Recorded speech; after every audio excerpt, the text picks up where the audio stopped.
అయ్యో శారద గారు రండి కూర్చోండి. కాలికేమైంది అలా కుడుతున్నారు? దీనికి దానికి ఎప్పుడు పరిచయం ఏర్పడింది? అది దీని సవితి అని దీనికి తెలుసా?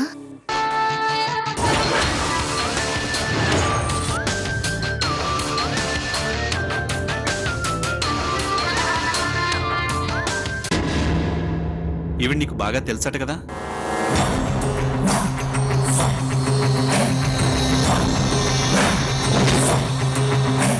ఈవిడ దారిలో నా కారు కింద పడ్డారు.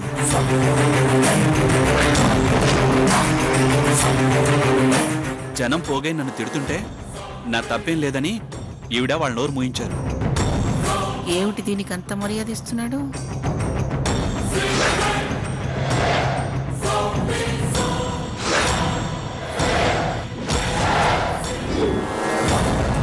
కాలు బెణికినట్టుంది. నడవలేకపోతుంటే కాసేపు రెస్ట్ తీసుకుందరు గాని అని నేను ఇంటికి తీసుకొచ్చాను.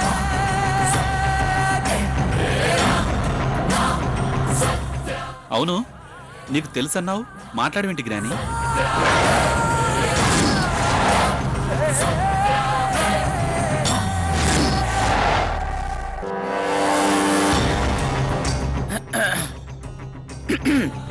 దెబ్బ బాగా తగిలిందా? పెద్ద దెబ్బేం కాదండి. గట్టిగా జాడిస్తే తగ్గిపోతుంది.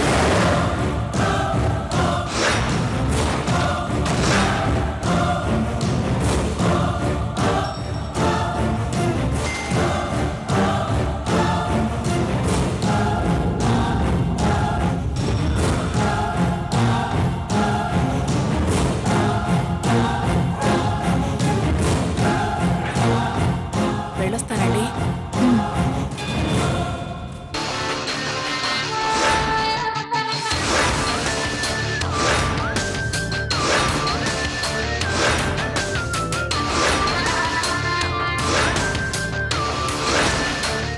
వెళ్ళొస్తానండి. అరే నేనొచ్చి మిమ్మల్ని ఇంటి దాకా డ్రాప్ చేస్తానండి. రండి, డ్రాప్ చేస్తాను. నొప్పేం లేదు. నొప్పి లేదంటుంది కదా. కాలు కదిలిస్తేనే నొప్పి త్వరగా తగ్గుతుంది.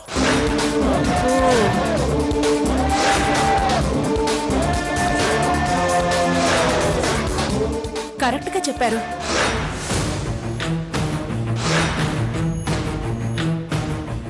నొప్పుల గురించి గాయాల గురించి బాగా తెలుసు కదా మీకు. అదే పెద్దవారు, అనుభవం ఉన్నవారు.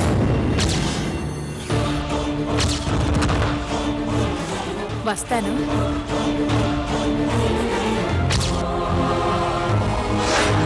వెళ్ళొస్తానండి. నమస్తే.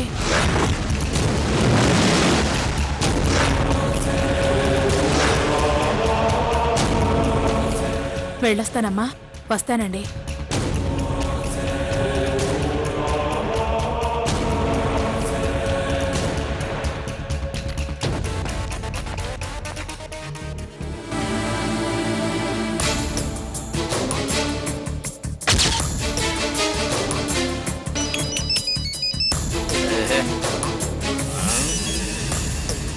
హలో బాబాయ్, నేను బాబాయ్ సీతని మాట్లాడుతున్నాను. చెప్పు సీత, డబ్బులు రెడీ చేశారా? వెళ్తే రమ్మంటావా? చెక్కులు డీడీలు దిగండి అమ్మా. అన్ని పెద్ద కాగితాలు ఉండేటట్టు చూడమ్మా. బాబాయ్ కాస్త నేను చెప్పేది ఓపిగ్గా విను బాబాయ్. ఏంటో చెప్పు. నువ్వు ఇంత అర్జెంటుగా 10 లక్షలు కావాలని ఇప్పటికిప్పుడు పట్టుబట్టుకుని కూర్చుంటే ఎలా తీసుకురాగలవు? చూడమ్మా సీత, ఇందులో ఇంక విషయాలు మాటలు లేవు, వాయిదాలు అసలే లేవు. డబ్బులు ఇవ్వడం తప్ప మీరు ఏం చెప్పినా కుదరదు అంతే. అసలు మేము ఇవ్వము అనడం లేదు కదా బాబాయ్, కొంచెం టైం ఇవ్వమని అడుగుతున్నాం అంతే. మాటలు అనవసరం అమ్మా, డబ్బు కావాలంతే. మళ్ళీ ఫోన్ అంటూ చేస్తే డబ్బులు పట్టుకెళ్ళమని చెయ్యి, వస్తా. బాబాయ్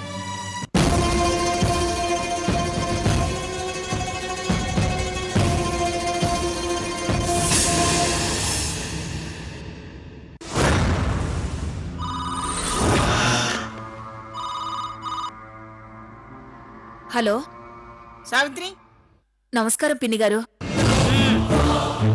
గొంతు గుర్తుపట్టడమే కాదు, బాధ్యతలు కూడా గుర్తుంచుకోవాలి. ఏంటి పిన్ని గారు?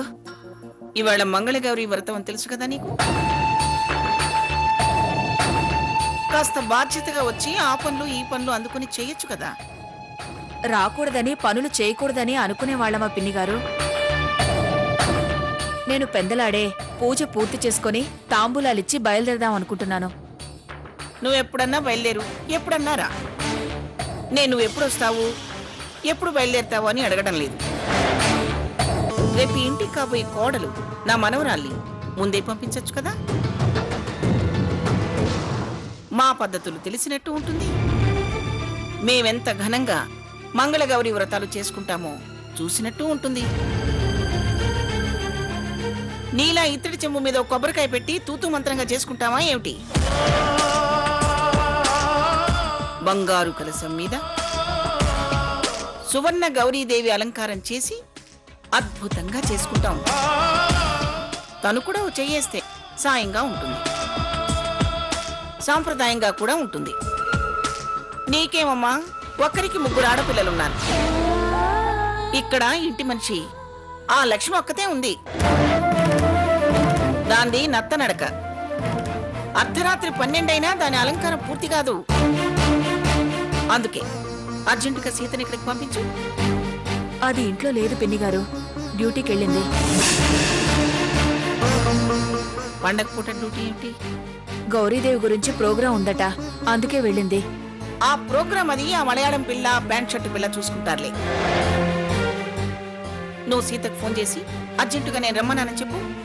అలాగే పిన్ని గారు.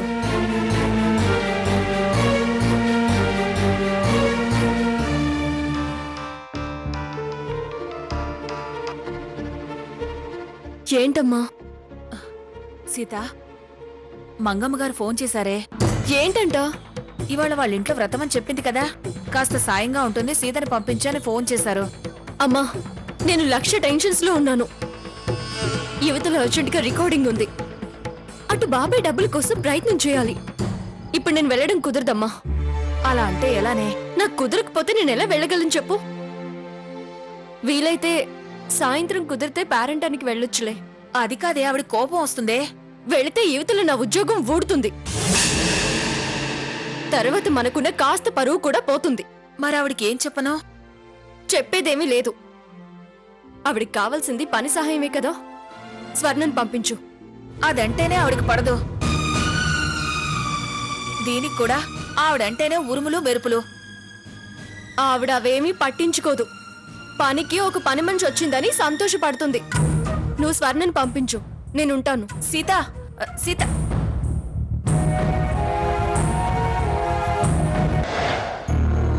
మా బాధలు మేం పడుతుంటే ఆవిడ ఆర్భటాలు ఆవిడివి.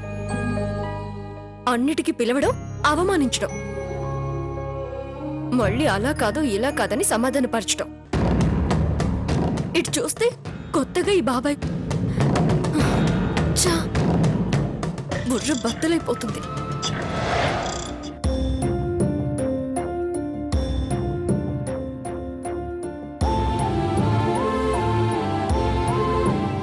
సీత, ఎందుకుదా చిరాకుదా ఉన్నావు? సంతోషం ఎక్కువయ్యి తల గిర్రం తిరుగుతుంది.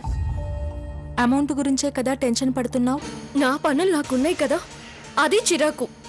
నువ్వేం టెన్షన్ దా పడకు, నీ ప్రాబ్లం సాల్వ్ దా అవుతుంది. ఎలాగే? నేను ఫైనాన్సర్తో దా మాట్లాడాను. అవును, నిన్ను డాక్యుమెంట్స్ తీసుకురమ్మన్నాను కదా, తీసుకొచ్చినావా? తీసుకొచ్చాను. నమస్కారం సార్.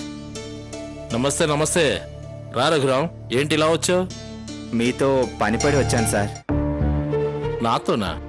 ఏం పని రఘురాం? సార్, దేవుణ్ణి వేడుకునేది, ఫైనాన్షియర్ని కలుసుకునేది ఎందుకంటే ఏం చెప్తాం సార్? అక్కడ కష్టాలు తీర్చమంటారు, ఇక్కడ అప్పు ఇవ్వమంటారు. డబ్బు కావాలా? అవును. నీకంత అవసరం ఏమొచ్చిందయ్యా? అవసరం నాకు రాలేదు సార్, నాకు బాగా కావాల్సిన వాళ్ళకి వచ్చింది. వాళ్ళు మిమ్మల్ని కలవడానికి వస్తే లేదని చెప్పకుండా తప్పకుండా సాయం చేయాలి. నీ మాట కాదంటానా? తప్పకుండా డబ్బిస్తాను. మీనాక్షిని వెంట పెట్టుకుని వస్తుంది, గుర్తుంచుకోండి. ఇదేదా సీత, ఇక్కడ ఆపు. ఇక్కడేనా? కూర్చోండమ్మా. పేపర్స్ తెచ్చావా? తెచ్చాను. ఇదిగోండి.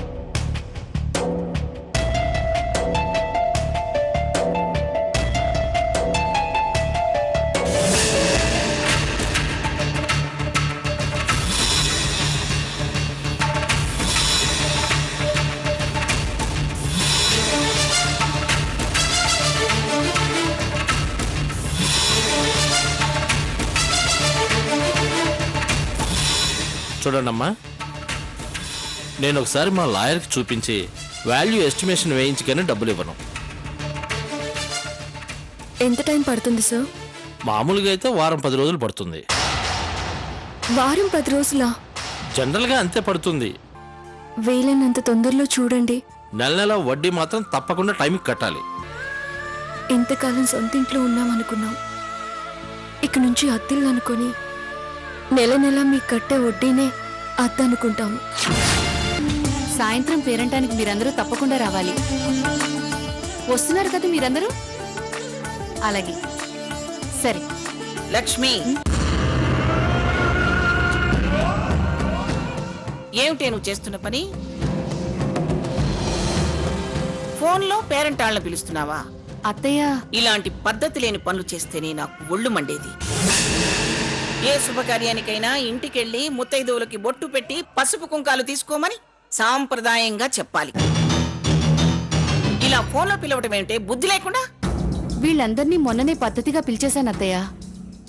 ఇవాళ మళ్ళీ ఒకసారి అందరికీ గుర్తు చేస్తున్నాను. ఏమిటి, ఇదివరకే పిలిచావా? అవునత్తయ్య. గౌరవమైన వాళ్ళని పిలిచావా? కనిపించిన అడ్డమైన వాళ్ళని పిలిచావా? ఇది పవిత్రమైన కార్యం. అలగా జనాన్ని పిలిచి రికార్డు డాన్సులు పెట్టద్దు.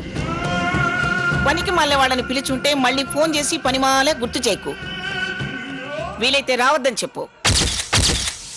ఏ వినిపించిందా?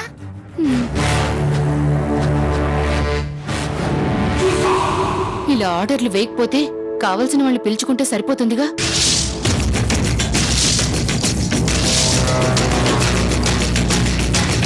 కుర్చీలో లేకపోతే నేనే వెళ్ళి పిలుచుకునేదాన్ని.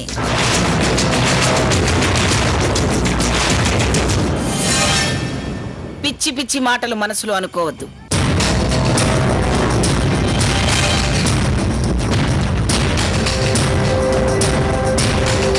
ఆవిడ చాదస్తం గురించి ఆవిడికి తెలుసు. అందుకే మనసులో మాట చెప్పేస్తోంది.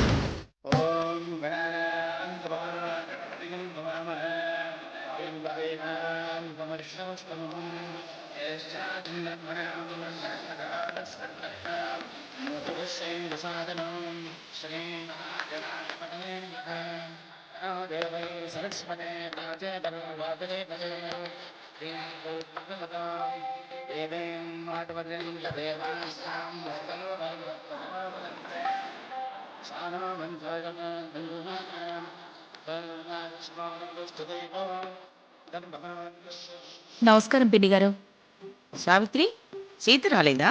ఆఫీస్ నుంచి డైరెక్ట్గా ఇక్కడికే వస్తానండి.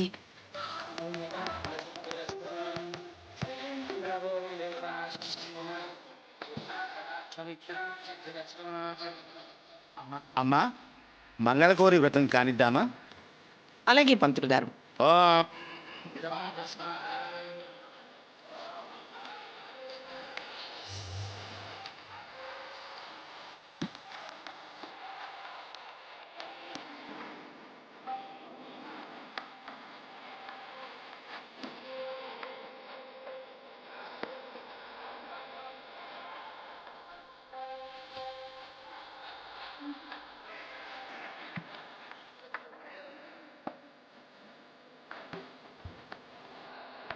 అమ్మా, దీపారాధన చేయండి.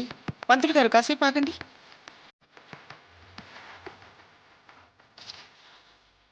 నా మనవుడికి కాబోయే భార్య వచ్చిన తర్వాత హారతి ఇవ్వాలి. అలాగేనమ్మా.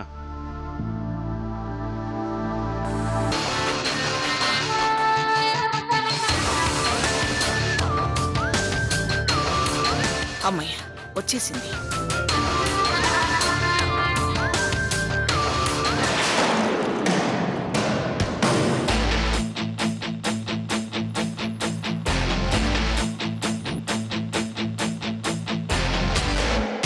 లక్ష్మి కొంచెం మంచినీళ్ళు తీసుకురా.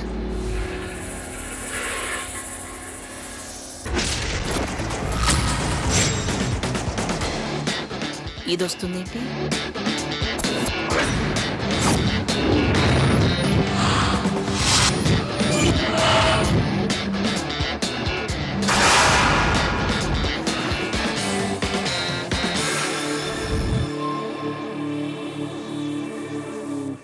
నమస్కారం మంగమ్మ గారు.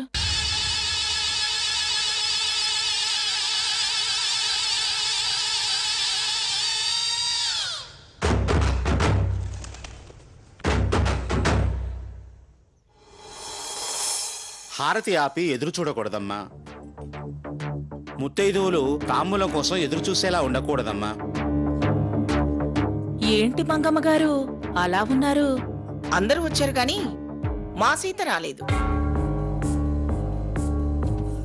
అందుకని ఇవాళ ఏ ముత్తైదువైనా ఈ ఇంటి గడపలో అడుగు పెడితే వరలక్ష్మి అడుగు పెట్టినట్టే.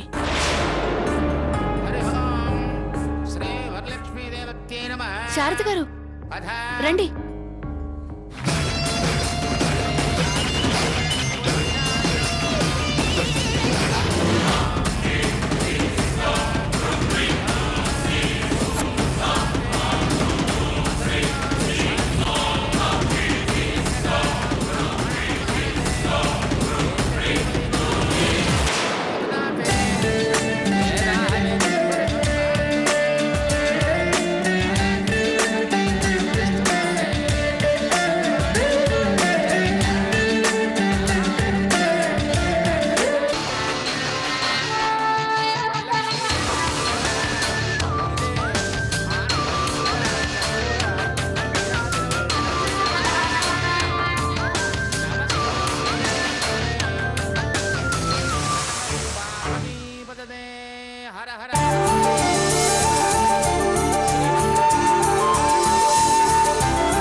హాయ్ అక్కొచ్చింది.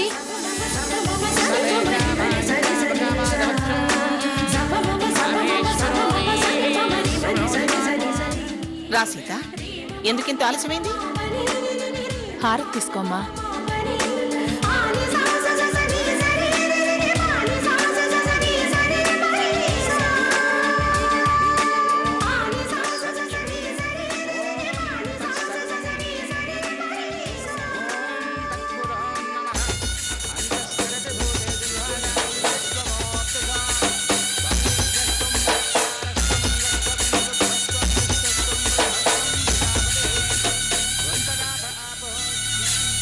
త్వరలో మీ అధికారానికి మంగళహారతి పాడతాను అత్తయ్య గారు. నా జోలికొస్తే కర్పూరంలా కరిగిపోతావు, జాగ్రత్త. కాలినా వెలిగినా కర్పూరం విలువ దేనికి రాదు.